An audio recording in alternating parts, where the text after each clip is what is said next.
Assalamualaikum warahmatullahi wabarakatuh. Bismillah, alhamdulillah, wassalatu wassalamu ala rasulillah, Sayyidina Muhammad ibn Abdullah wa ala alihi wa sahbihi wa man walah amma ba'du. Yang kita cintai, kita hormati, kita muliakan guru kita bersama, Buya Yahya, berserta keluarga.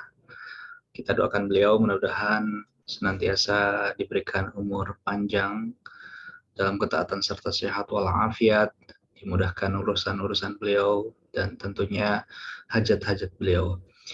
Yang tentunya kami hormati juga, kami cintai, dan kita banggakan guru kita Habibana Habib Hisham Al-Habsyi. Jangan lupa juga doakan beliau, mudah-mudahan sehat terus, panjang umur, senantiasa dimudahkan oleh Allah Subhanahu wa taala segala urusannya, hajat-hajat beliau juga, hajat dunia dan akhirat beliau. Amin ya rabbal alamin.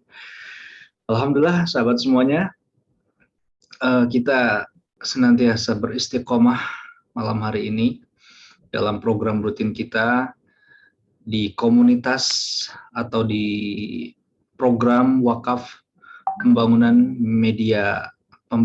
gedung media center Al-Bahjah, yakni dalam agenda rutin kita, yakni program ngaji virtual.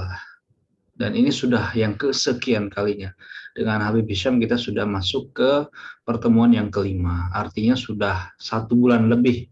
Alhamdulillah, sahabat-sahabat yang mungkin hingga malam hari ini masih tetap senantiasa istiqomah, itu sangat luar biasa. Ini tentu karunia yang sangat luar biasa dari Allah Subhanahu wa taala untuk kita bisa terus belajar dan belajar.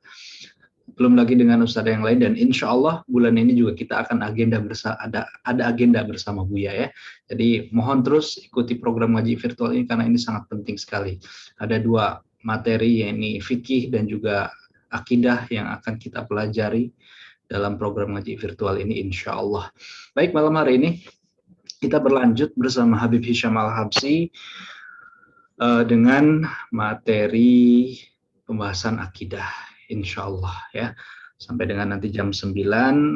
Kemudian juga ada tanya jawab juga. Kami akan angkat pertanyaan-pertanyaan dari sahabat wakaf semuanya yang sudah kami himpun, dan tentunya nanti juga jika memang masih ada waktu, kita akan berikan kesempatan sahabat-sahabat semuanya untuk bertanya langsung.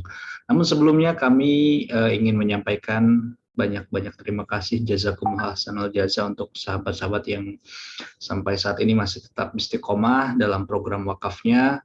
Bila mana mungkin ada himbauan dan arahan dari admin ya, insya Allah itu semata-mata untuk kemaslahatan kita dalam program wakaf ini, sesuai dengan akad dan komitmen awal kita dalam bergabungnya di program wakaf tanah dan gedung media center Al-Bahjah ini, insya Allah. Baik, tanpa panjang lebar kami langsung saja mungkin mempersilahkan guru kita Habib Hisham Al-Habsyi untuk menyampaikan kajiannya. Kepada beliau dengan segala hormat dipersilakan. Sallu ala Nabi Muhammad.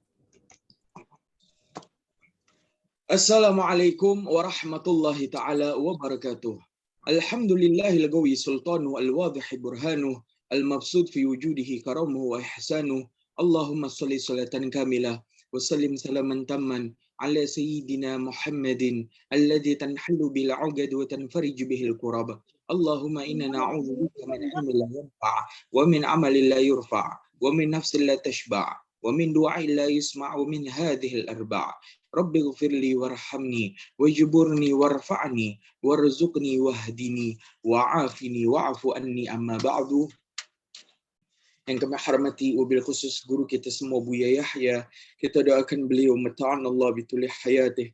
Semoga Allah memanjangkan umur beliau, memberikan kepada beliau rezeki yang halal, thayyiban, mubarakan fiha ala kulli hal. Dan semoga Allah Jalla Jalaluh selalu menjadikan beliau perantara wasilah antara kita dengan baginda Nabi Muhammad sallallahu alaihi wasallam. Yang kami cintai para hadirin hadirat, para penuntut ilmu Allah dan Rasulnya, maka sampailah kita pada pembahasan yang kelima dengan judul awal dan akhir. Segala sesuatu terbagi menjadi 4. Segala sesuatu dari segi awal dan akhir terbagi menjadi 4. Yang pertama, ada awal, ada akhir. Yang kedua, tidak ada awal, tidak ada akhir. Yang ketiga, ada awal, tidak ada akhir. Dan yang keempat, Tidak ada akhir, ada awal. Ya.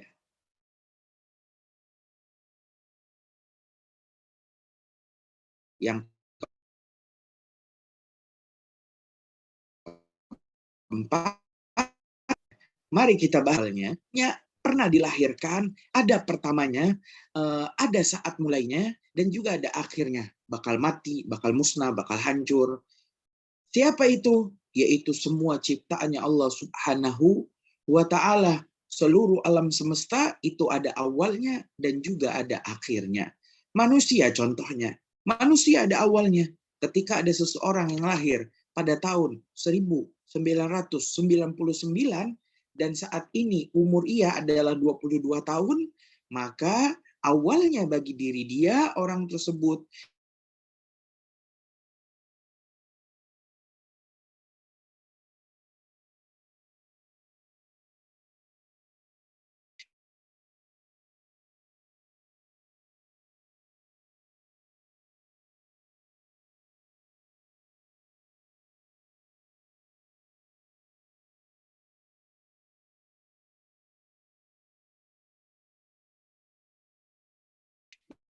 yang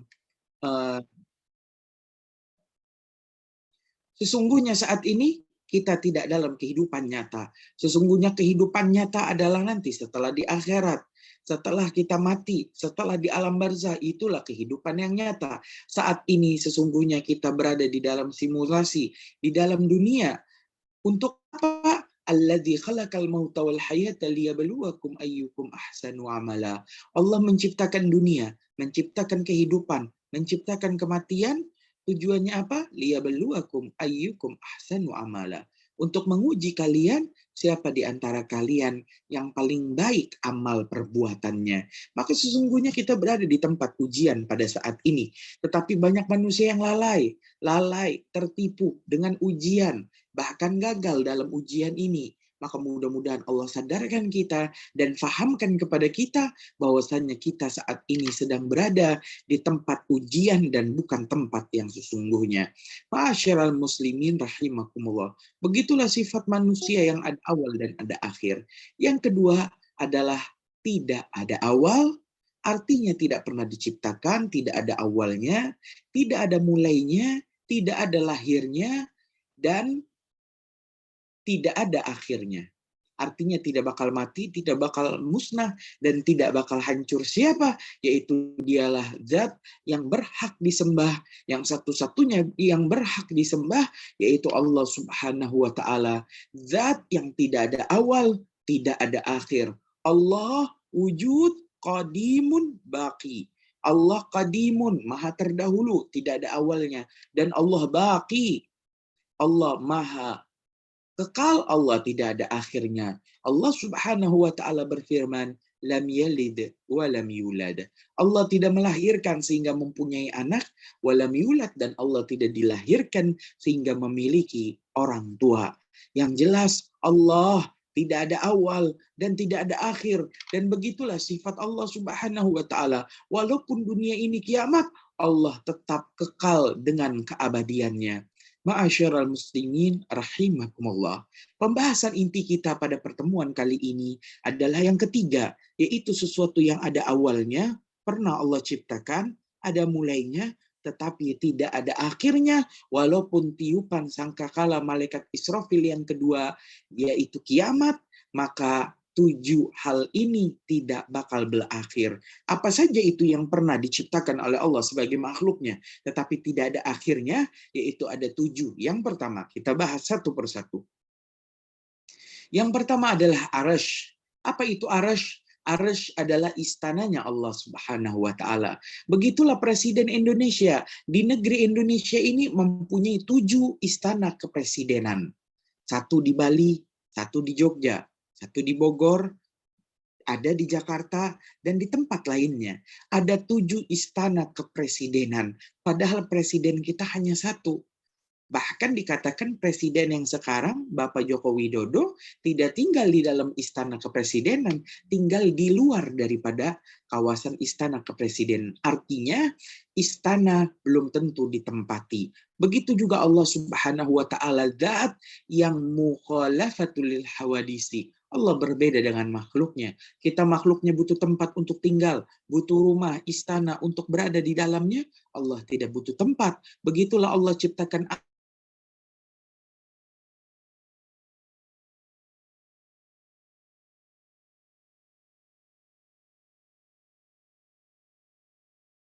Arash, 7 istana kepresidenan, ingin menunjukkan kekuasaan daripada kekuatan daripada negara Indonesia. Begitulah Allah Subhanahu wa taala menciptakan Arash dengan kebanggaannya, menunjukkan kekuasaan Allah Jalla Jalaluhu Azamatuh.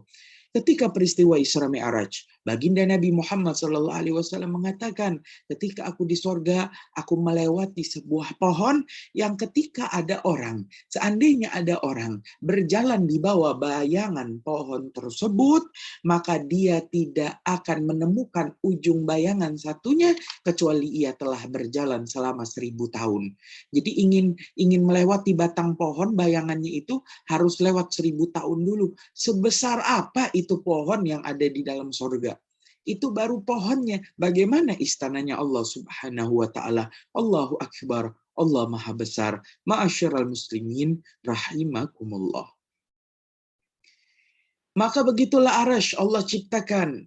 Maka ayat yang mengatakan wastawa 'alal arash, pahami bahwasanya Al-Quran sastranya adalah sastra yang sangat tinggi, bahasanya sangat tertata, puitis, sangat indah, sehingga begitulah ayat Al-Quran tidak bisa sembarangan diartikan oleh orang yang tidak paham Al-Quran. Betul, di dalam Al-Quran kita tidak boleh melakukan tahrif, merubah huruf Al-Quran, melakukan tabdil, mengganti huruf Al-Quran, atau melakukan taghyir, berusaha mengubah harokat Al-Quran sehingga maknanya berubah.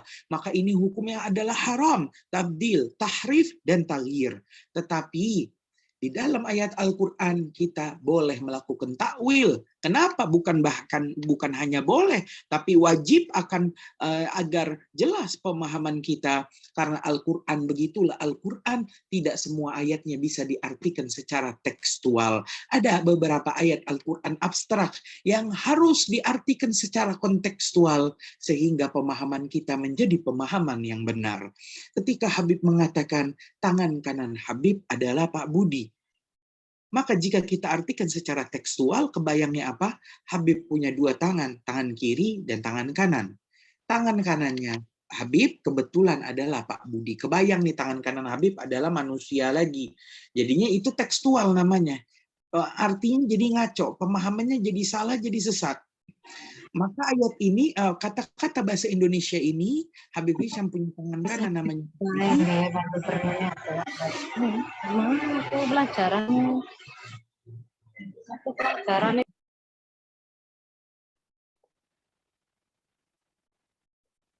Maka pemahaman daripada kata bahasa Indonesia, Habib Hisham mempunyai tangan kanan adalah Pak Budi, itu harus diartikan secara kontekstual, di luar teksnya. Apa? Oh, tangan kanan itu maksudnya bukan benar-benar tangan kanannya Habib, tapi maksudnya adalah orang kepercayaan. Maka orang kepercayaannya Habib adalah Pak Budi. Nah, jadi faham, orang jadi jelas. Begitu juga beberapa ayat Al-Quran dan juga ayat yang berkaitan dengan urusan arasy-Nya Allah Subhanahu wa taala.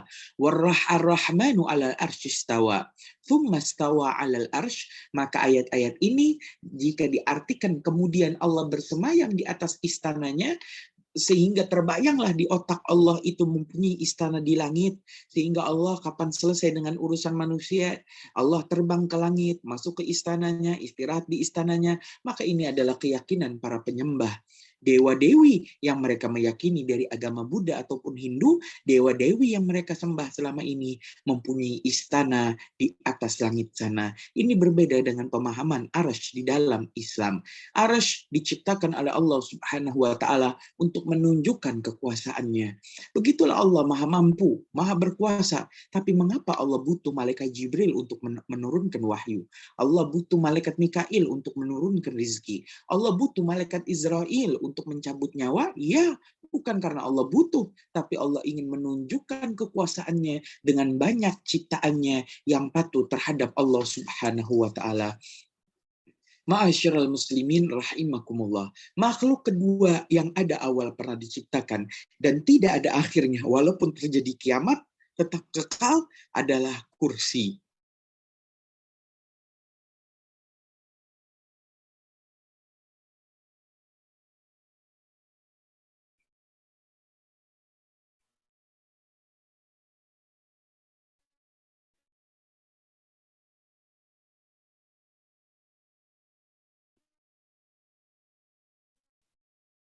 Istana yang kita kenal singgasana. Surat Al-Baqarah pun menghabiskan 3 juz awal mula daripada Al-Quran. Juz pertama, juz kedua, dan juz ketiga, 3 juz menghabiskan daripada surat Al-Baqarah. Dan di awal juz ketiga, lembaran pertama, ditemukan ayat terpanjang di dalamnya, yang ayat ini kita kenal, biasa kita sebut dengan nama ayat kursi. Mengapa? Karena di dalamnya disebutkan wasi'a kursiyuhus samawati wal ard, dan luas kursiyuhu sehingga sananya Allah as-samawati wal ard, seluas 7 lapis langit dan bumi. Bagaimana arsy-Nya Allah? Kursinya Allah aja seluas langit dan bumi. Maka begitulah Allah Subhanahu wa taala mensifati daripada ciptaannya yaitu kursi. Bukan artinya Allah butuh duduk di atas kursi. Allahus Samad. Allah bukan tempat, Allah bukanlah zat yang bergantung kepada sesuatu apalagi kepada kursi, tetapi Allahus Samad. Allah lah yang menjadi tempat bergantung bagi makhluknya. Ma'asyiral muslimin rahimakumullah.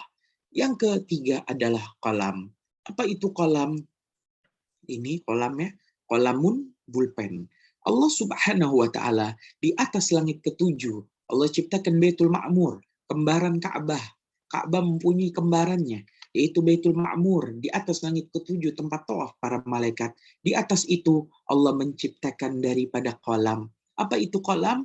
Adalah makhluk Allah Subhanahu wa taala yang mulai dari awal penciptaannya ia menulis, ditugaskan oleh Allah untuk menulis semua yang akan, sedang, dan telah terjadi di alam semesta ini. Maka kolam tadi pun mulai dari awal penciptaannya pun terus menulis coretan-coretan takdir manusia, takdir alam semesta. Semuanya telah ditulis oleh kalam. Bukan artinya manusia mengikuti apa yang ditulis oleh takdir, tetapi pengetahuan Allah Subhanahu wa taala mendahului apa yang akan dilakukan manusia. Begitulah Allah Subhanahu wa taala mengetahui. Allah Maha mengetahui. Allah tahu langkah seekor semut hitam di atas batu hitam, yang batu hitam ini ada di tengah pulau, yang pulau ini ada di tengah laut dalam keadaan malam dan mendung. Allah tahu berapa langkah kaki semut hitam tadi. Itulah pengetahuan Allah Subhanahu wa taala. Bahkan yang menciptakan kita adalah Allah, yang menciptakan watak, karakter, tabiat, sifat kita adalah Allah Subhanahu wa taala. Sehingga Allah sudah tahu apa yang akan dipilih oleh manusia tersebut, apa yang akan ditentukan oleh manusia tersebut di perempatan jalannya, di sepertigaan jalannya. Allah sudah tahu ia akan belok ke arah mana, sehingga pengetahuan ini diberikan oleh Allah Subhanahu wa taala lewat kolam, yang kolam pun menulis takdir manusia sebelum manusia itu melakukan perbuatan tersebut. Di mana kolam menulis? Yaitu di makhluk Allah yang keempat, ada awal tidak ada akhir, yaitu lauh, yaitu tempat ditulisnya takdir manusia. Kolam selalu menulis di atas lauh, lembaran daripada tempat ditulisnya takdir manusia, lauh, lembaran.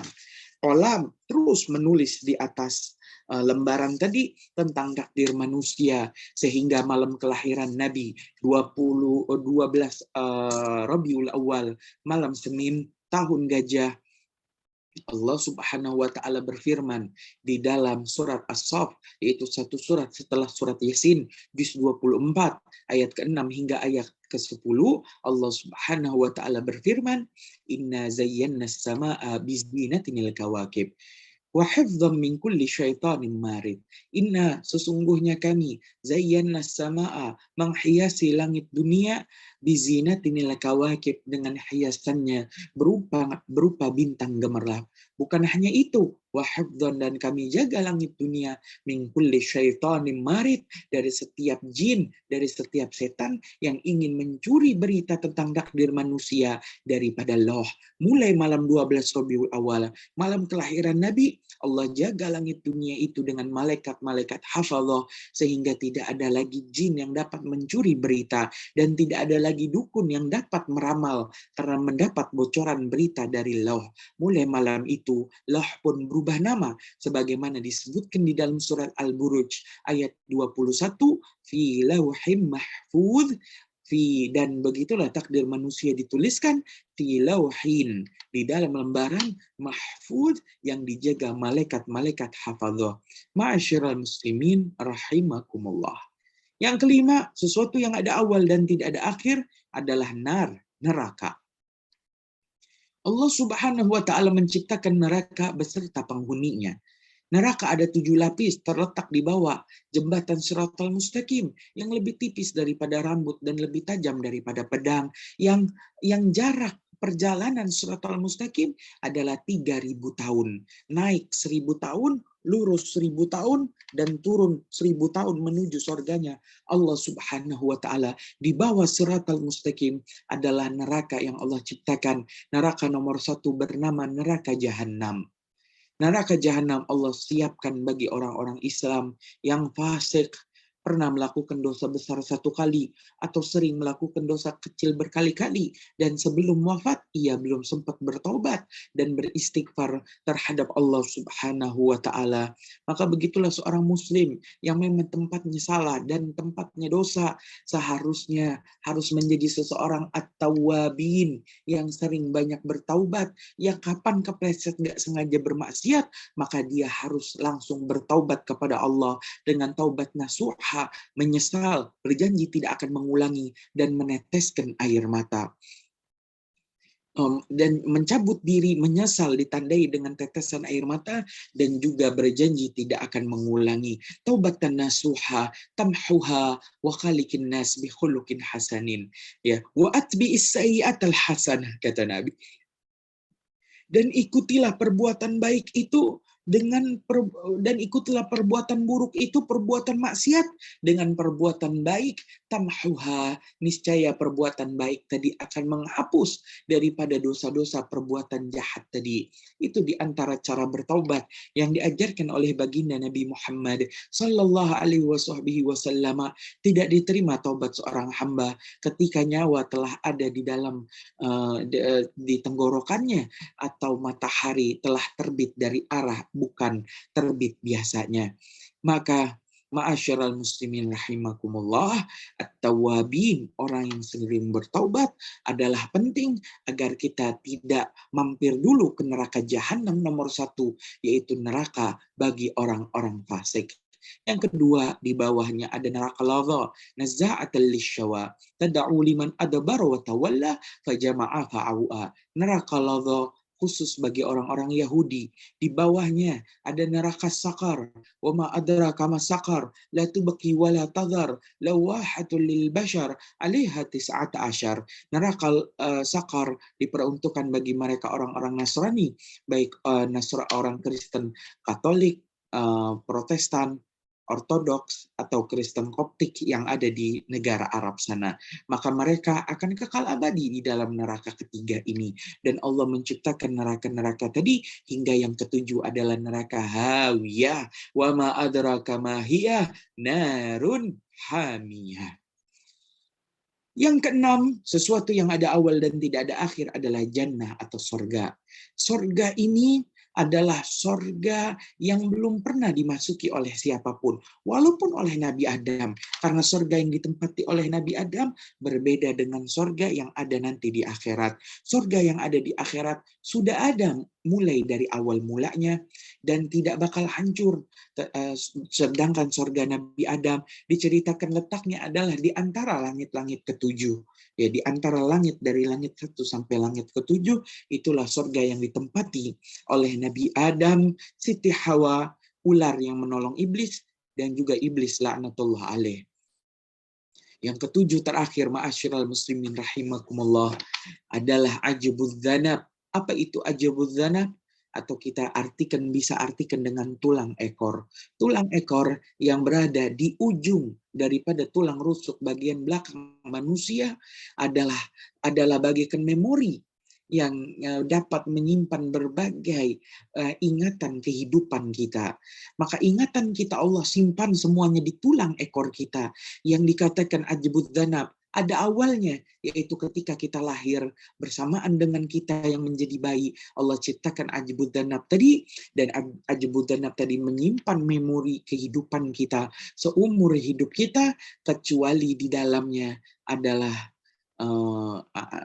kecuali ia tidak bakal hancur, dan ialah yang nanti akan dibangkitkan ketika tiupan sangkakala malaikat Israfil yang kedua, yaitu ketika hari kebangkitan yaumul mahsyar. Ma'asyiral muslimin rahimakumullah. Maka inilah pembahasan kita pada hari ini, malam hari ini, yaitu 7 hal yang ada awal dan tidak ada akhir. Yang keempat, pembahasan kita terakhir, apa sih sesuatu yang tidak ada awalnya, tiba saja ada akhirnya. Sesuatu yang tidak ada awalnya adalah ketiadaan manusia di zaman azali, itu tidak ada awalnya. Tetapi ada akhirnya, yaitu ketika kita dilahirkan ke dunia ini, maka itulah adalah akhir dari ketiadaan kita sebagai manusia. Seorang yang lahir pada tahun 2001, maka ketika tahun 2000 dia mungkin di perut ibunya sebagai janin, tetapi di tahun 99, tahun Indonesia Merdeka 1945, dia tidak ada. Maka tidak adanya manusia itu tidak ada awalnya dan ada akhirnya ketika manusia itu dilahirkan. Maka mungkin ini saja pembahasan kita pada malam hari ini. Mudah-mudahan Allah Subhanahu wa taala meningkatkan keimanan kita dengan kita memahami konsep awal dan akhir.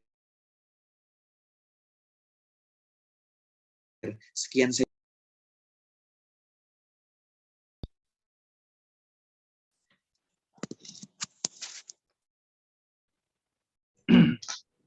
Baik, alhamdulillah. Jazakumullah hasanal jaza kepada guru kita Habib Hisham Al-Habsyi untuk ilmu yang sudah disampaikan. Yakni pembahasan kita tadi tentang awal dan akhir ya. Teman-teman mungkin tadi juga sudah mencatat tentang apa yang disampaikan oleh beliau. Dan saatnya kita masuk di sesi tanya jawab. Insya Allah nanti kami berikan kesempatan ya untuk sahabat-sahabat semuanya yang ingin bertanya, karena kita akan membuka dulu pertanyaan-pertanyaan yang sudah bergabung, yang sudah kami himpun di grup WhatsApp ya, dari sebelum-sebelumnya. Kita masuk ke pertanyaan pertama dari hamba Allah di Purbalingga. Saya mau tanya, apa seorang istri ikut berdosa jika suami subuhnya selalu kesiangan, sedang istri telah berusaha membangunkan dengan cara halus karena takut dia marah atau terganggu? Apa sebaiknya dan bagaimana cara yang terbaik? Ya. Dalam pembahasan uzur meninggalkan sholat, seseorang boleh meninggalkan sholat dalam 4 keadaan dan ia tidak berdosa. Di antaranya adalah ketika seseorang lupa, karena saking sibuknya lupa, maka dia melewati waktu sholat dan dia tersadar ketika sudah di luar waktu sholat, maka sholatnya diqodho tanpa dia dosa. Mengapa? Karena dia ada namanya uzur sholat, yaitu lupa. Bukan pura-pura lupa atau sengaja lupa, tapi betul-betul lupa, maka itu uzur sholat. Dan di antaranya juga adalah tidur. Tidur sebelum waktu sholat adalah uzur daripada salat. Maka ketika ada seseorang yang tidur di jam 11 siang dan dia telah berusaha, tiba saja dia bangun di jam 4 sore, maka sholat zuhur yang dia tinggalkan karena ketiduran, hukumnya adalah tidak berdosa. Hal ini jika dilakukan sewaktu-waktu. Artinya, jika seseorang seperti tidur malam, orang tidur malam udah rutin, sudah kebiasaan, ya bukan sewaktu-waktu lagi, sudah keseringan, dia tahu kalau dia tidur malam pasti subuhnya kesiangan, maka orang yang begini dia harus berusaha sebelum ia tidur malam. Dengan apa mungkin? Menyalakan namanya jam alarm di HP-nya, atau dia menggunakan jam beker yang dia bunyikan sekeras-kerasnya, atau dia berpesan kepada orang yang adil yang dapat diamanati seperti istrinya untuk membangunkannya sekuat tenaga. Ya, bahkan harus dari pihak suami yang mengatakan, wahai istriku, engkau harus bangunkan aku sampai aku bangun betul-betul, walaupun dengan engkau menyiram air dingin atau lain sebagainya. Maka jika udah ada usaha demikian pun ternyata tidak bangun, maka dimaafkan. Tetapi kata-kata selalu ini yang perlu menjadi PR. Kata-kata selalu, jangan sampai ini menjadi kebiasaan yang mana selalu dilakukan, selalu kesiangan tanpa adanya usaha, maka ini jelas adalah perbuatan yang salah dan yang berdosa adalah suami. Pihak istri yang udah membangunkan sekuat tenaga, maka Habib kira kurang keras cara membangunkannya. Tidak apa-apa, takut suami marah. Yang penting apa? Yang penting udah ada usaha dari pihak istri, maka istri tidak berdosa lagi, gugur kewajibannya. Mungkin menjawab pertanyaan. Baik, Masya Allah, jazakumullah atas jawabannya, Bib. Mungkin ada cara terbaik ya, kalau kata Buya, bangunin suami atau istri itu dipencet hidungnya, Bib ya, kalau terbaik. Kita ke pertanyaan berikutnya. Assalamualaikum warahmatullahi wabarakatuh. Izin bertanya, apa hukum menjual es batu yang terbuat dari air mentah? Ini membahayakan, ya? Allah Subhanahu wa taala berfirman, wailul lil mutaffifin alladzina idza talu 'alan nas yastawfun. Allah Subhanahu wa taala berfirman, wailun, celaka. Bagi siapa? Lil mutaffifin, bagi mutaffif. Siapa itu Habib mutaffif? Alladzina idza talu 'alan nas yastawfun. Mereka yang jika menimbang barang dagangan atas apa yang dibeli manusia, yastawfun, mereka melakukan kecurangan. Konsepnya halal, buka toko, yang dijual halal, jualan beras. Jualannya di pasar, konsepnya bagus, jual beli. Jadi barangnya halal beras, konsepnya jual beli bagus. Oh ya, buka toko di pasar halal ya, tapi ternyata dia melakukan kecurangan, menambahkan magnet di timbangannya, sehingga ketika dia menimbang barang dagangan yang dibeli manusia, harga sekilo 10.000 beras mungkin misalkan, orang bayar 10.000, ternyata nggak sampai sekilo, hanya 9 ons saja. Maka uang 1.000 yang masuk ke kantongnya adalah uang yang haram, wailun, dan diancam oleh Allah adalah orang yang celaka. Maka berbagai jenis kecurangan di dalam konsep jual beli yang udah halal pun termasuk dalam ancaman. Pada suatu hari Nabi sedang berjalan-jalan di pasar dan Nabi saat itu melihat seorang yang berjualan makanan begitu. Kemudian Nabi menemukan bagian atas adalah yang bagus-bagus dan ketika Nabi memasukkan tangannya ke dalam bagian dalam, mengeluarkannya dan Nabi menemukan barangnya adalah jelek. Yang di dalam jelek, yang di luar bagus. Maka Nabi mengatakan, laisa minna man ghassana falaysa minna. Barang siapa yang menipu kami, maka dia bukan golongan kami. Artinya, jika jualan batu es mentah sudah menjadi maklum di daerah tersebut, pasti kalau yang dijual warung itu es batunya pasti es batu mentah, nggak mungkin air matang. Kenapa? Karena dia modalnya lebih besar. Dia harus modal minyak buat tuh kompor, nyalain sumbunya lagi, masak airnya lagi, nunggunya lama, anget masuk ke plastiknya nanti ada percampuran begitu. Maka jika orang udah pada paham, udah maklum, es batu warungan itu adalah air mentah, maka dengan harga yang dijual sangat murah, maka selesai urusannya. Tetapi jika daerah tersebut adalah mungkin daerah yang elit, yang kita jualan es, yang steril tempatnya, maka yang orang nyangka ini pasti steril udah dimasak, ternyata kita jual dalam keadaan mentah, maka ini bermasalah. Poin gampangnya, mau daerah-daerah yang sudah umum atau di daerah yang khusus, tulis jual es batu air mentah, wis selesai. Ya, jadi bikin dua konsep, satu es batu air mentah, satu es batu air matang. Harganya dimahalin dikit. Kira-kira mana yang banyak laku? Kalau yang lebih banyak laku adalah air matang, walaupun harganya mahal, maka yang mentah jangan dijual lagi besok-besoknya. Mungkin menjawab pertanyaan. Baik. Ini bagian dari strategi jualan juga, Bib, kayaknya. Masya Allah. Baik, syukran Habib jawabannya. Ke pertanyaan berikutnya. Assalamualaikum warahmatullahi wabarakatuh. Habib, bagaimana caranya kita mengingatkan orang yang sudah berilmu, tapi akhlaknya kurang bagus? Apakah jika kita ingatkan, apakah kita termasuk kurang adab? Nah, karena dia berilmu. Dan bagaimana jika kita ingatkan lalu dia marah dan tidak senang? Apa kita dosa? Apakah kita diamkan saja sambil berdoa supaya Allah mengingatkan? Atau bagaimana? Mohon pencerahannya, Habib. Kalau sore-sore kita jajan, itu ada nama jajanannya namanya gorengan. Itu gorengan ada macam-macam jenisnya, diantaranya ada namanya bakwan yang ada sayurnya itu. Ya. Kalau orang bikin bakwan, itu banyak tepungnya apa banyak garamnya? Tepung. Banyak tepungnya. Tepung. Nah, tepung itu adalah akhlak, adab, sopan santun. Garam itu adalah ilmu. Jika kita dalam kehidupan sehari-hari menuntut ilmu, mendapatkan ilmu, seorang penuntut ilmu, apalagi seorang ustadz, kiai, ulama yang tiap hari dapat ilmu, maka ilmunya itu bagaikan garam, tinggal PR-nya.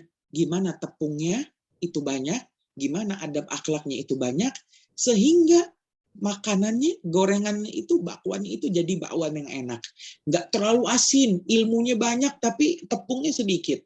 Ya, itu perumpamaan antara ilmu dan akhlak. Kemudian bagi kita yang melihat hal itu, maka ingat lagi pesan guru kita Buya Yahya, jika engkau melihat kesalahan pada seseorang, tidak harus diingatkan pada saat itu dan tidak harus lewat mulutmu. Mungkin pada saat itu ia dalam keadaan marah, mungkin ia dalam keadaan darurat dan lain sebagainya, maka nanti ingatkannya 2 minggu, sebulan setelahnya orang udah pada lupa baru kita ingatkan. Dan tidak harus lewat mulutmu. Mungkin karena kita belum levelnya. Kita belum selevel dengan orang yang bakal kita ingatkan. Mungkin kita sampaikan kepada orang lain yang orang lain lebih selevel untuk menyampaikan kepada yang bersangkutan. Mungkin ini menjawab pertanyaan. Tafadhol. Syukran Habib, Masya Allah. Masih banyak ke pertanyaan berikutnya. Assalamualaikum warahmatullahi wabarakatuh. Allahumma sholli ala sayyidina Muhammad. Allahumma sholli wa sallim wa barik alaihi wa ala alihi washabbihi. Izin bertanya, Habib. Kalau sudah sholat fajar, apakah pakai sholat qobla subuh lagi? Doa fajar apakah boleh dibaca setelah sholat subuh? Karena waktunya pendek kalau berjamaah. Jadi nggak ngatasi kalau baca doa fajar di buku wirid harian Al-Bahjah. Mungkin nggak sempat maksudnya ya. Ya, sholat taraweh syaratnya adalah sholat isya dulu.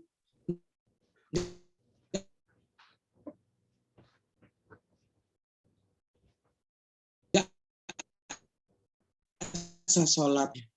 Nah, sholat taraweh, di antara yang sholat taraweh syaratnya harus sholat isya dulu. Sholat witir itu harus sebelum tidur. Artinya selesai kegiatan sebelum kita tidur sholatlah witir. Ya, nggak ada sholat witir bangun tidur. Kalau sholat sunnah bangun tidur malam itu namanya sholat tahajud, dan itu sebelum azan subuh. Kalau sudah azan subuh, nama sholatnya beda lagi. Nama sholatnya qobliyah subuh atau sholat fajar. Jadi sholat fajar sama qobliyah subuh itu sama aja, sholatnya 2 rakaat itulah. Ya, itu habis itu nanti sebelum qomat kita disunahkan baca doa fajar yang agak panjang itu. Mungkin di masjid-masjid umum waktu antara adzan dan qomat itu pendek sehingga nggak cukup lagi untuk baca doa fajar. Maka dikodok. Bacanya habis sholat subuh boleh nggak? Jelas adalah boleh, karena itu adalah rutinitas yang cara meninggalkannya adalah dengan cara yang darurat. Ya, mungkin menjawab pertanyaan. Baik, Masya Allah, jazakumullah. Nah, ini kadang yang bikin banyak pertanyaan juga, Bib, tentang sholat fajar dan sholat qobliyah subuh ini sama apa enggak, dan akhirnya Alhamdulillah terjawab di malam hari ini. Baik, ke pertanyaan berikutnya. Assalamualaikum warahmatullahi wabarakatuh. Izin bertanya, anak kami umur 7 dan 8 tahun. Kami mengajarkan agama dan dunia, berusaha dengan pendekatan anak-anak. Lalu apa indikasi menurut Habib bahwa anak kami itu sudah mengerti apa yang kami ajarkan, agar saat dewasa mereka punya landasan agama yang kuat? Ya, yang pertama, mendidik anak urusan agama itu hukumnya memang adalah wajib. Ya, penting kiranya jika kita memasukkan anak-anak ke pendidikan-pendidikan atau ke lembaga-lembaga, sebaiknya memasukkan ke lembaga-lembaga yang sejalan dengan yang kita pahami. Ya, tentu lembaga yang Islam, kemudian Ahlus Sunnah wal Jamaah, akidahnya Asy'ariyah, Maturi atau Al-Maturidiyah, kemudian bermadhab salah satu dari 4 madhab. Kalau di Indonesia mayoritas madhab Syafi'i, tasawufnya adalah tasawufnya Imam Ghazali. Sehingga ketika kita masukkan anak kita ke situ, jatuhnya adalah anakku investasi akhiratku. Jadi kita tinggal anak kita berpisah dengan anak kita bertahun-tahun, hitungannya untung, nggak rugi. Ya. Nah, terus indikasinya apa ya? Indikasinya dengan yang kita memasukkan anak kita ke tempat yang sesuai dan lain sebagainya. Ya, sebaiknya memang orang tua itu menitipkan anaknya kepada para ulama yang kompeten untuk dididik dengan pendidikan yang sebenar-benarnya. Kadang jika orang tua yang mengajarkan itu mungkin kurang, indikatornya juga tidak terdeteksi, sehingga tidak terdeteksi. Mungkin menurut orang tuanya nih anak udah paham agama, ternyata agamanya masih rendah, belum maksimal begitu, ya.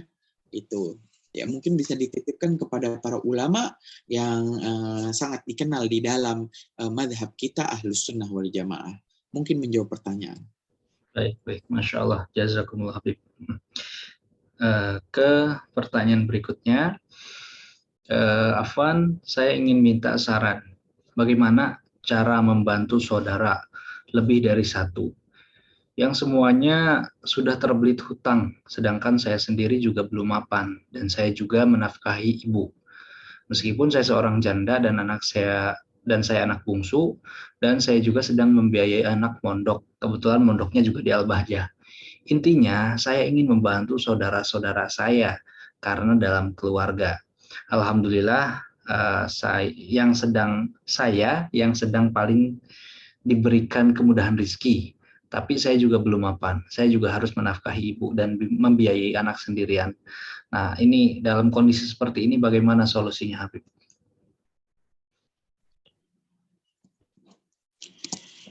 Rasulullah SAW bersabda, barang yang artinya barang siapa ingin dipanjangkan umurnya dan diluaskan urusan rezekinya, falyasil rahimah, maka sambunglah tali silaturahmi. Karena begitulah kita manusia adalah makhluk sosial. Kita nggak bisa hidup sendirian. Kita butuh kepada bantuan manusia lainnya. Karena kita makhluk sosial. Maka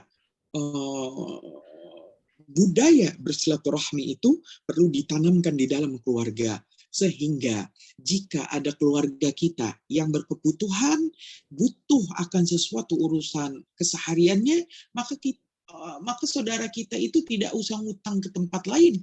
Apalagi ngutang sekarang, ngutang yang lagi rame itu utang via online, yang hanya dengan KTP, yang akhirnya bunganya nggak bisa terbayar, dan lain sebagainya, yang akhirnya kena riba, dan lain sebagainya. Itu mengapa? Karena kurangnya tali silaturahmi. Maka pahami kondisi saudara-saudara. Jangan sampai pahamnya ketika utang udah pada numpuk, barulah kita, karena mereka akhirnya bingung, akhirnya pada lari ke kita ya dari awal mulai saat ini jalin komunikasi, jangan ada sampai miskomunikasi, sehingga juga kita dapat menolong baik dengan ilmu, perubahan mindset, bahwasanya jangan ngutang, tapi bekerjalah yang sangat banyak, sehingga karena seseorang itu pada saat ini lebih paham cara pengeluaran daripada cara pemasukan. Padahal ilmu yang harus penting dipelajari adalah bagaimana pemasukan itu, nafkah itu dicari. Bahkan seorang suami di dalam pembahasan samawa, sakinah mawaddah warahmah, seorang suami harusnya jangan hanya bergantung kepada satu jalan rizki, tetapi ia harus mempunyai minimal 10 jalan rizki. Yang ketika 2 jalan rizkinya macet, karena satunya dipecat atau karena satunya bangkrut, maka dia tetap tenang. Dia tetap tenang, ikhlas kehadirat Allah Subhanahu wa Ta'ala, karena dia masih mempunyai 8 jalan lainnya. Ya, harus banyak silaturahmi, ngobrol banyak orang, bertemu orang, maka niscaya Allah akan pertemukan kita dengan seseorang yang di dalam hatinya Allah berikan ba'ith. Apa itu ba'ith?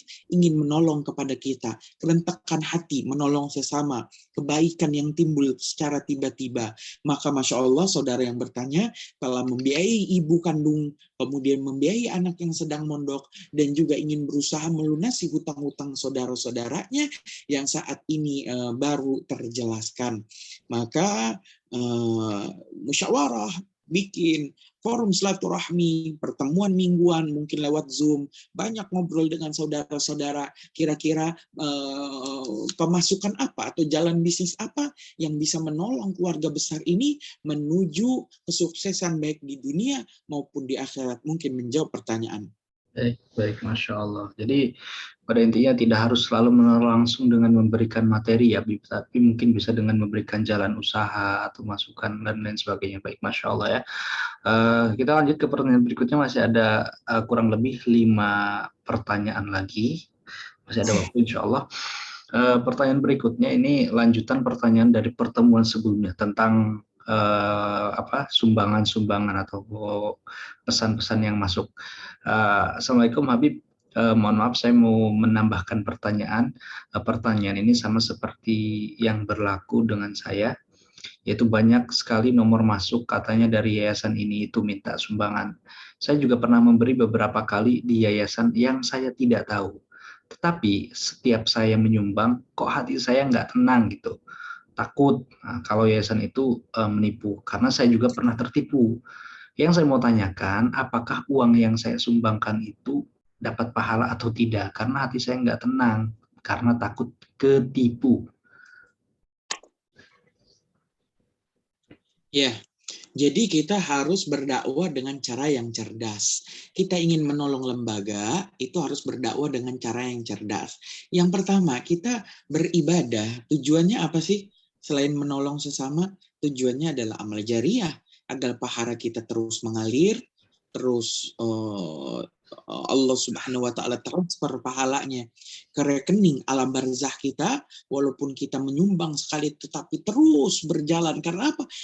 Karena kita menyumbang di lembaga yang betul, di program yang betul, yang memang ada hasilnya, ada wujudnya, nampak manfaatnya bagi umat Islam.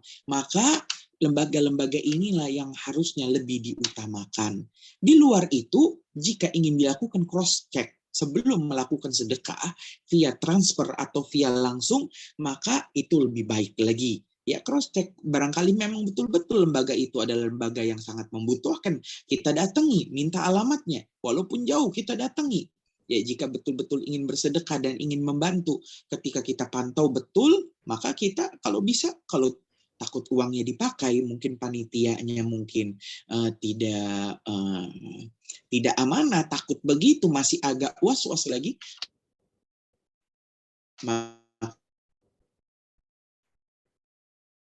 bisa dimaksudnya bersedekah dengan cara yang cerdas, dan insya Allah sedekah kita, baik itu betul bermanfaat atau ternyata tidak bermanfaat, mudah-mudahan Allah Subhanahu wa Ta'ala yang Maha Rahim, yang Maha Pemurah, tetap memberikan kepada kita pahalanya. Mungkin menjawab pertanyaan.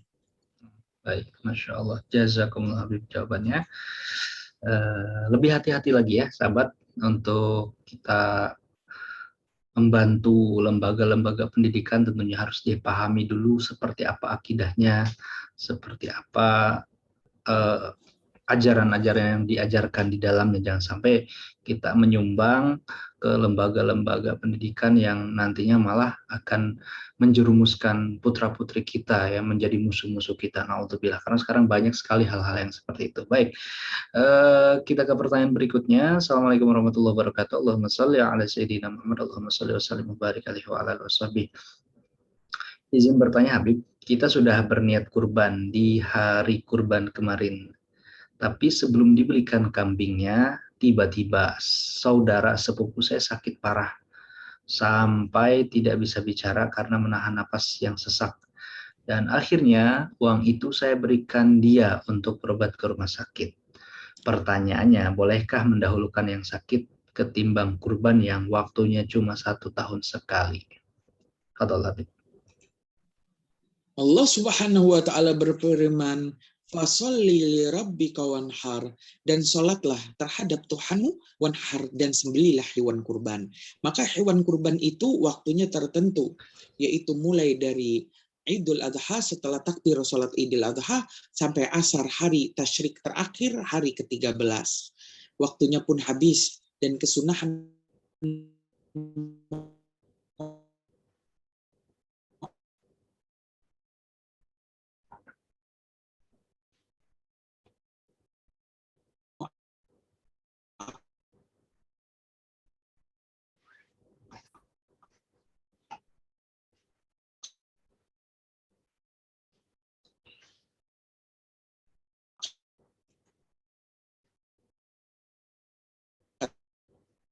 curahkan orang lain lebih-lebih kepada keluarga kita sendiri. Maka inilah makna pengorbanan yang sesungguhnya.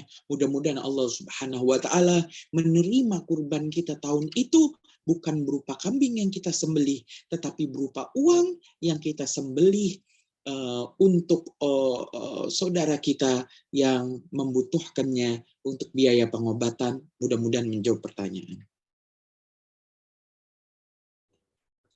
Nah, baik, syukron Habib.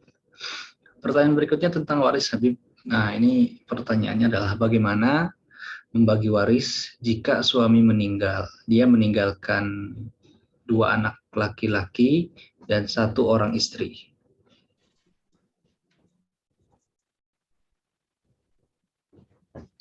Bagaimana? Ya, jika 2 anak laki-laki itu adalah anaknya jenazah, anaknya mayit, maka istri mendapat 1/8 karena mayit punya anak. Dan jadi harta dibagi 8 nih. Harta dibagi 8. Ya, dibagi 8. 1 bagian buat istri, sisanya 7/8, sisanya 7/8. 7/8 buat anak laki-laki bagi rata. Ya. 7/8 buat anak. Jadi kalau duitnya 80 juta, duitnya 80 juta. Harta peninggalan jenazah, uang 80 juta, nggak ninggalin tanah, nggak ninggalin mobil, nggak ninggalin benda-benda lain, 80 juta. Maka gampang hitungnya, 10 juta kasihin istri, 70 jutanya kasihin anak asobah, sisa untuk anak, karena anaknya 2 laki-laki, bagi 2, bagi rata, 35 jutaan.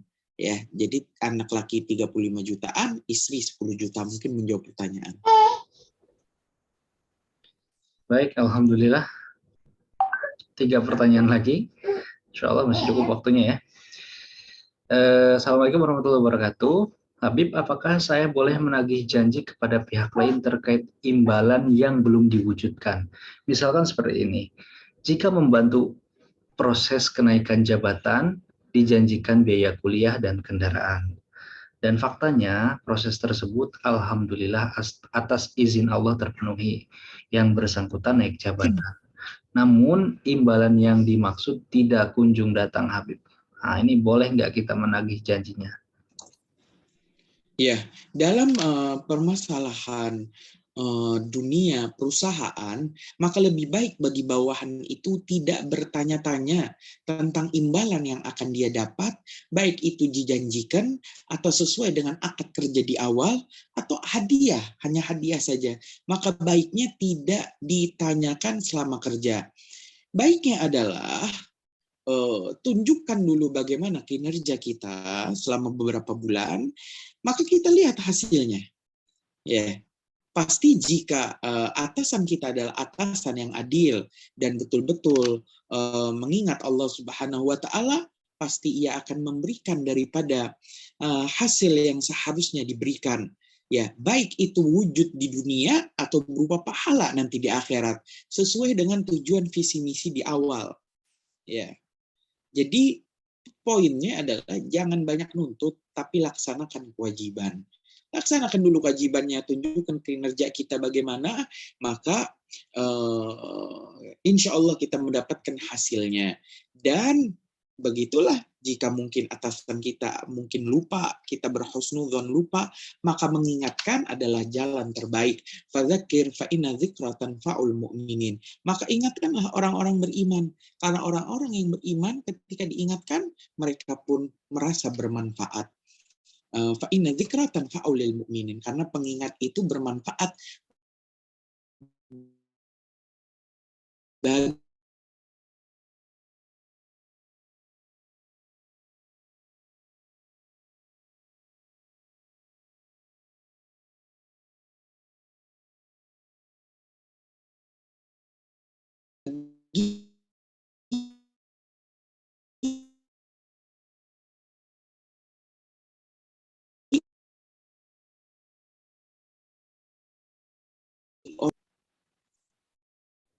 Baik, mohon maaf sebelumnya tadi koneksinya terputus. Kita lanjut ke pertanyaan berikutnya, 2 pertanyaan terakhir tentang bulu mata palsu. Bagaimana hukumnya bekerja membuka salon yang kalau make up pengantin menggunakan bulu mata palsu? Saya juga pernah melihat seorang istri seorang ustadz kenamaan ini dalam YouTube terlihat saat di make up acara pernikahannya menggunakan bulu mata palsu. Ya, mengapa bulu mata dihukumi haram dalam syariat Islam? Karena ada unsur penipuan, di mana orang yang memandang, orang yang memakai bulu mata menyangka bahwasanya bulu matanya betul-betul lentik dan bulu matanya betul-betul lebat, sehingga ia betul-betul cantik. Maka ia pun tertipu dengan bulu mata, memang namanya saja sudah bulu mata palsu. Yang namanya palsu pasti tujuannya untuk menipu. Ya, maka memakai bulu mata palsu, sepakat ulama mutlak hukumnya haram. Jadi kebiasaan memakai bulu mata palsu adalah kebiasaan orang-orang fasikah, wanita-wanita fasikah, hendaknya wanita-wanita mukminah hendaknya menghilangkan kebiasaan itu dalam kehidupan sehari-hari kita dengan mengaplikasikan make up secukupnya tanpa ada unsur penipuan. Mungkin menjawab pertanyaan. Satu pertanyaan terakhir. Assalamualaikum warahmatullahi wabarakatuh. Izin bertanya, Ustadz, bagaimana jika seorang istri yang merawat ibu mertuanya yang tidak normal? Kadang dia lelah dan marah karena dia di rumah sambil merawat 2 orang anaknya. Belum ibu mertuanya, mandi dan lain-lain semuanya harus dia yang mengajari. Kadang dia lelah dan marah sama ibu mertuanya. Jika ibunya itu kadang nggak mau nurut, apalagi disuruh bersih saja sulit. Nah, bagaimana dengan kemarahan istri tersebut, Ustaz? Suaminya kemana itu? Ya, suaminya kemana? Insya Allah. 2 anak yang wajib ngurus tuh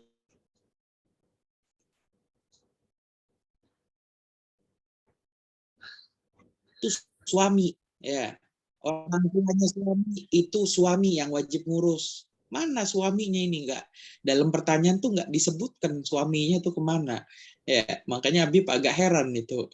Ya, itu semua kewajibannya suami, kewajiban laki-laki. Berbeda gambaran kalau suaminya telah wafat atau suaminya telah cerai. Ya, istrinya akhirnya ngurus anak dan orang tua. Ya, terus dia kerja juga, udah kecapean gitu ya, tiba-tiba marah. Apakah marahnya dimaafkan? Mudah-mudahan dimaafkan. Ya, mudah-mudahan Allah tahu niat kita. Innamal a'malu binniyat wa likulli imri'in ma nawa. Ya, tergantung niat kita. Jika niat kita adalah hanya tidak sengaja marah, maka ya. Tapi ingat, orang tua kita adalah jalan kita menuju surga. Dengan kita mengasuh orang tua kita, karena orang tua kita ada 3, guru kita, mertua kita, orang tua yang melahirkan kita, maka niscaya itu akan menjadi jalan kita menuju Allah Subhanahu wa taala. Sesaat-sesaat marah, maka langsung bertobat kepada Allah Subhanahu wa taala, beristighfar. Yang jelas ini semua adalah kewajiban si laki-lakinya. Mungkin menjawab pertanyaan. Baik, alhamdulillah. Niatkan saja untuk berbakti ya, Bib ya, karena mertua juga adalah orang tua kita, Masya Allah. Baik, sepertinya koneksinya terputus lagi, mohon maaf. Halo, suara saya nyampe ya, Bib? Masih kedengaran ya, Bib ya? Marhaba. Baik, ini pertanyaan di kolom chat dari Umar Sanusi. Assalamualaikum warahmatullahi wabarakatuh, tentang akidah ini. Bagaimana hukum orang yang menganggap Al-Quran di dunia adalah produk percetakan manusia yang sama dengan produk percetakan lainnya? Beda dengan Al-Quran sebenarnya yang berada di Lauhul Mahfuz.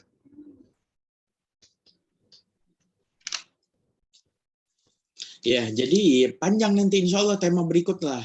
Tema berikutnya kita tentang akidah, ya karena panjang ini urusannya Quran. Ini tema dengan judul Nuzulul Quran wa Tanzilul Quran.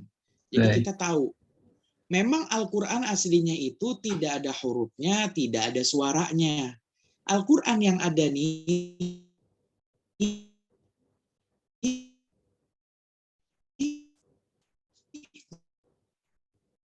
yang kita pakai suara, ini kan jadi pembahasannya ini Al-Quran makhluk atau kholik, nanti jadinya begitu pembahasannya. Ya, maka ini Al-Quran. Jadi dinefisikan oleh para ulama dalam pembahasan ulumul Quran, Al-Quran adalah yang ketika dibaca keluar suaranya dan yang tertulis di dalam mushaf itu namanya Al-Quran. Jadi huruf per huruf yang keluar Nabi yang mulia Al-Quran. Jadi nggak ada nanti Al-Quran asli yang di akhirat, Al-Quran di dunia. Ya, jadi ini pembahasan panjang karena ini berkaitan dengan rukun iman kita daripada yang 6, yaitu rukun iman ketiga, yaitu iman kepada kitab Allah Subhanahu wa taala. Insya Allah kita bahas pada pertemuan 2 minggu lagi mulai saat ini, insya Allah. Ya, tafadhol. Baik, syukran Habib jawabannya. Pertanyaan dari kami sudah habis dan kolom chat juga tadi baru 1 ya kami buka. Masih ada waktu beberapa menit ke depan. Silakan yang ingin bertanya langsung bisa raise hand langsung. Tadi sudah ada Ibu Rahima ya, tadi sudah mengajukan atau angkat tangan untuk bertanya. Atau dari yang lainnya silakan bisa langsung bertanya. Nah, ini di kolom chat sudah ada ya. Kolom chat sudah ada yang bertanya. Assalamualaikum warahmatullahi wabarakatuh. Habib mohon izin bertanya. Habib, gimana hukumnya jika saat ijab kabul pengucapan nama wali salah? Harusnya namanya tidak ada pandangannya. Tapi saat penyebutan ada nama panjangannya ya. Harusnya namanya tidak ada panjangannya. Tapi saat penyebutan ada nama panjangnya. Contohnya Hadi. Contohnya harusnya diucapkan Hadi. Diucapkannya jadi Hadi Susanto. Apakah ijab kabulnya sah, Bib? Ya namanya nama asli bukan Susanto nih. Kalau Susanto nama asli sah. Ya intinya syarat ijab kabul itu sah hanya ada 6. Ijab, kabul, saksi 2, wali, pengantin laki. Udah selesai. Itu syaratnya. Ijab kabul, pengantin laki, wali, 2 saksi. Itu syaratnya. Kalau 6-6-nya ada, maka nikahnya adalah sah. Mungkin menjawab pertanyaan. Baik. Pertanyaan tentang PDAM yang bocor ini sudah dijawab ya di pertemuan sebelumnya. Nanti bisa disimak kembali di channel YouTube ini. Silakan yang ingin bertanya langsung, yang sudah membuka mic-nya. Ita Juwita, enggak dari Aceh. Silakan. Halo, Assalamualaikum. Waalaikumsalam warahmatullahi wabarakatuh. Ini saya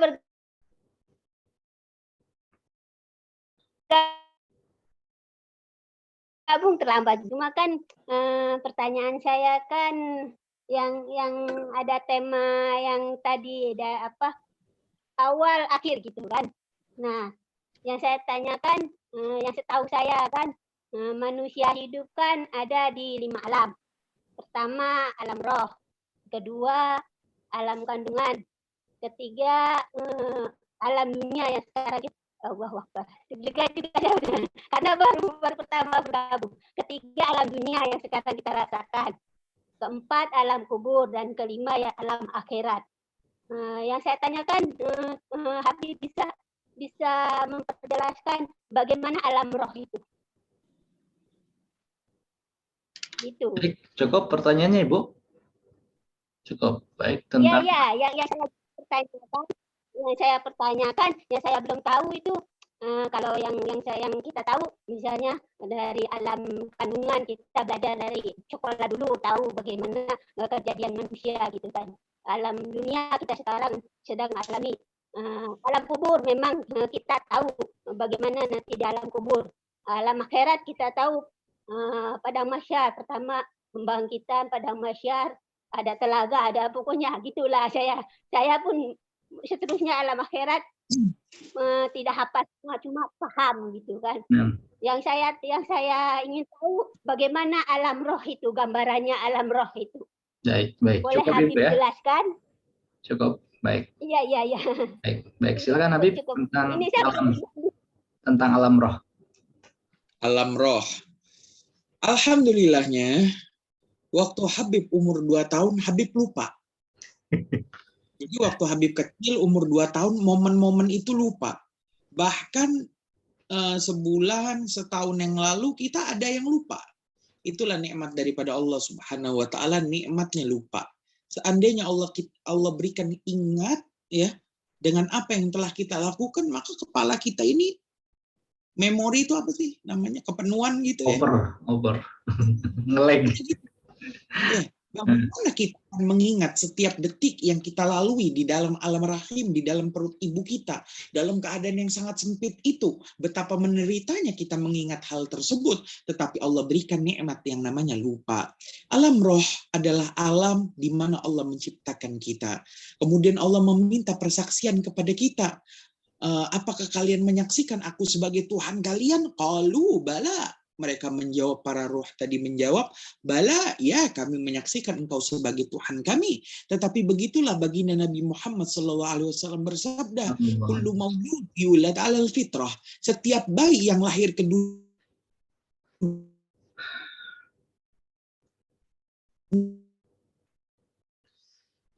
apa ya?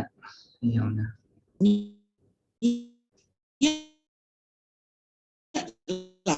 Lahir beragama Nasrani, au yumajisanihi, kata Nabi, atau menjadikan si anak beragama Majusi. Kalau tuh bayi lahir di keluarga Kristen, maka niscaya dia bakal jadi Kristen. Lahir di keluarga Yahudi, dia bakal jadi keluarga Yahudi. Padahal dulu waktu di alam rahim, waktu di alam roh, Allah telah bertanya, apakah kalian semua bersaksi aku adalah sebagai Tuhan kalian? Qalu bala, mereka menjawab semua iya. Maka begitulah alam ruh adalah sesuatu yang tidak ada awalnya tetapi ada akhirnya. Mengapa tidak ada awalnya? Karena ketiadaan manusia tidak ada awalnya dan ada akhirnya ketika manusia itu dilahirkan lewat dunia ini. Mungkin menjawab pertanyaan. Baik, jazakumullah Habib untuk jawabannya. Ke pertanyaan selanjutnya, ini lanjutan dari pertanyaan tentang waris tadi, Habib. Mungkin lanjutan pertanyaan tadi ya. Jika ada rumah dan ada rumah tanah yang dibeli bersama istri, apakah itu harus ditotal kemudian dibagi? Dan apakah saudara suami juga dapat pembagian waris? Jadi, ya Bib? Ya. Nah, ahli waris itu total ada 25. Laki-laki 15, perempuannya 10. Ya. Laki-laki 15, perempuannya 10. Yang laki-laki, ayah, kakek, putra kandung, cucu, ya, saudara seayah, saudara seibu, saudara kandung, saudara seayah, saudara seibu, anak saudara kandung, anak saudara seayah. Jatuhnya keponakan berarti ya. Iya, keponakan. Iya, betul. Kemudian paman kandung, paman seayah, anak paman kandung berarti sepupu atau misanan atau saudara. Kemudian anak paman seayah. Maka inilah kemudian suami dan tuan yang memerdekakan 15 orang dari laki-laki yang menjadi pewaris. Nah, dalam perempuan nanti ada hitungannya sendiri. Ma'asyiral muslimin rahimakumullah. Maka harta yang dibagi adalah hartanya jenazah. Yang namanya tarikah adalah harta yang ditinggalkan oleh mayit. Maka harta yang bukan milik mayit itu tidak masuk ke dalam harta peninggalan. Contoh, beli rumah patungan, 40% uangnya istri, 60% uangnya suami. Maka rumah ini yang dibagi ketika suaminya meninggal hanya 60% itu. 40%-nya adalah tetap milik istri. Makanya sekarang pembagian yang oleh negara itu ada namanya sistem gonogini.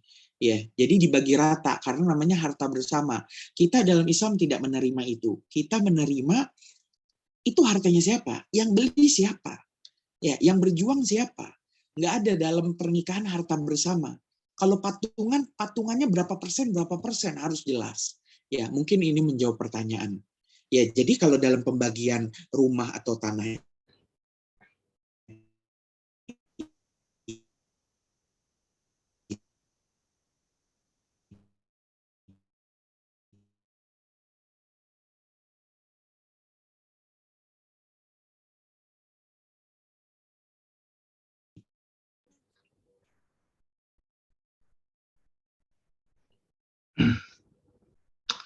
Halo, teman-teman mohon info atau di saya koneksinya yang jelek, di teman-teman bagaimana?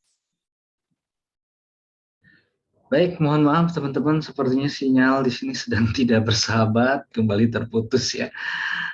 Tadi ada pertanyaan lanjutan, Bib. Mungkin ini menjadi pertanyaan terakhir ya. Menyikapi SMS minta sumbangan yang masuk, didiamkan atau bagaimana? Kalau didiamkan gak enak hati katanya. Silakan, Habib. Anfik ma fil jaib ya'tika ma fil ghaib. Pepatah Arab mengatakan anfik ma fil jaib, keluarkanlah apa yang ada di kantongmu. Kalau mau sedekah jangan mikir-mikir kapan ada kerentekan, ada bait di dalam hati, kerentekan baik, ingin ngasih, maka hentikan langkah kita, keluarkan uang tadi, berikan kepada yang berhak. Ya. Anfik ma fil jaib, infakkan apa yang ada di kantongmu, masukkan tangan tanpa ngelihat lagi, keluarkan, kasih, selesai. Ya, maka balasannya ya'ti kama fil ghaib, maka akan datang kepadamu rizki yang tidak terduga-duga. Jangan sampai nanti insya Allah tema-tema berikutnya juga selain nuzul Quran dan tanzil Quran, kita ada namanya tema kodo dan kodar, pembahasan akidah, yaitu rukun iman yang ke-6. Sangat berkaitan sekali dengan konsep rizki. Banyak di antara kita itu membayangkan rizki itu adalah uang. Uang itu adalah rizki. Hari ini nggak dapat uang, artinya hari ini nggak dapat rizki. Maka jelas ini konsep yang salah. Bagaimana konsep yang benar? Insya Allah nanti dihadirkan dengan perkataan dari Al-Imam Ibn Ruslan, sahib Sofwat Zubat, dan juga Al-Habib Abdullah bin Al-Haddad, sahib Ratibil Haddad. Mungkin sekian saja menjawab pertanyaan. Baik, alhamdulillah, jazakumullah hasanal jazah Habib Habibana Habib Syamal Habsyi untuk semua jawaban-jawabannya dan ilmu yang disampaikan malam hari ini. Karena mungkin koneksi juga sudah tidak bersahabat dan memang waktunya juga sudah habis, sudah jam 9 lebih, kita mungkin menutup dengan kesimpulan dan doa. Silakan Habib. Ya, bismillahirrahmanirrahim. Alhamdulillahirabbil alamin. Allahumma shalli ala sayyidina Muhammad wa ala ali sayyidina Muhammad. Allahumma alif baina qulubina wa aslih dhata bainina wa hdina subul salam wa najjina minadh dhulumati ila an-nur wa jannibna al-fawahisha ma dhahara minha wa ma batan wa barik lana fi asma'ina wa absarina wa qulubina wa azwajina wa dhurriyyatina wa tub alaina innaka antat tawwabur rahim waj'alna syakirina li ni'matika muthannina 'alaiha gabiliha wa athmima alaina Allahumma li wali walidiya warhamhum kama rabbaw sigara. Rabbana atina fid dunya hasanah wa fil akhirati hasanah wa qina adzabannar. Wa sallallahu ala sayyidina Muhammadin nabiyil ummi wa ala alihi wa sahbihi wasallam. Walhamdulillahi rabbil alamin bi sirril Fatihah. Ar-Rahmanir-Rahim Maliki Yaumiddin. Iyyaka na'budu wa Na'budu wa iyyaka iyyaka nasta'in. nasta'in ihdinas siratal mustaqim. Suratul ladzina an'amta 'alaihim ghairil maghdubi 'alaihim waladdallin. Wallahul muwaffiq ila aqwamit thoriq. Wassalamualaikum warahmatullahi taala wabarakatuh. Waalaikumsalam warahmatullahi wabarakatuh. Alhamdulillahirabbil alamin. Tuntas sudah sahabat semuanya. Kajian kita malam hari ini tentu kita sampaikan jazakumullah ahsanal jaza kepada guru kita Habib Hisham Al-Habsyi dengan ilmu yang sudah beliau sampaikan kepada kita semuanya. Semoga senantiasa bermanfaat dan insya Allah pasti akan sangat bermanfaat untuk kita semuanya di dunia dan di akhirat. Dan juga sahabat semuanya, jangan lupa untuk terus istiqomah dalam program ngaji rutin ini, walaupun mungkin kita sekarang dalam serba keterbatasan ya, dalam kondisi pandemi, ketika sebagian majelis-majelis ditutup, insya Allah dakwah akan terus senantiasa berinovasi ya. Salah satunya adalah dengan majelis kita malam hari ini. Maka dari itu mari terus senantiasa dukung program-program media Al-Bahjah yang insya Allah akan terus menghadirkan inovasi-inovasi dakwah yang tentunya akan bermanfaat untuk kita semuanya. Sahabat, terima kasih untuk partisipasi Anda semuanya dalam program Ngaji Virtual malam hari ini. Dan kita akan jumpa kembali nanti. Agendanya kemarin sudah di-share ya. Tadi pagi sudah di-share oleh admin, insya Allah nanti Sabtu pekan depan. Jadi Sabtu pekan ini tidak ada. Sabtu pekan depan nanti kita akan jumpa bersama Habib Ustadz Rosyad dalam fikih, dan insya Allah di bulan ini akan ada agenda dengan Buya, insya Allah. Jadi terus ikuti infonya, update-nya, dan terus istiqomah dalam berwakafnya. Baik, terima kasih. Kami yang bertugas tentu mengucapkan sekali lagi terima kasih banyak, dan hanya Allah yang bisa membalas segala kebaikan sahabat-sahabat semuanya. Insya Allah kita akan senantiasa berjumpa di media virtual ini sebagai tentunya mukadimah perjumpaan kita nanti kelak di surganya Allah nanti. Amin ya rabbal alamin.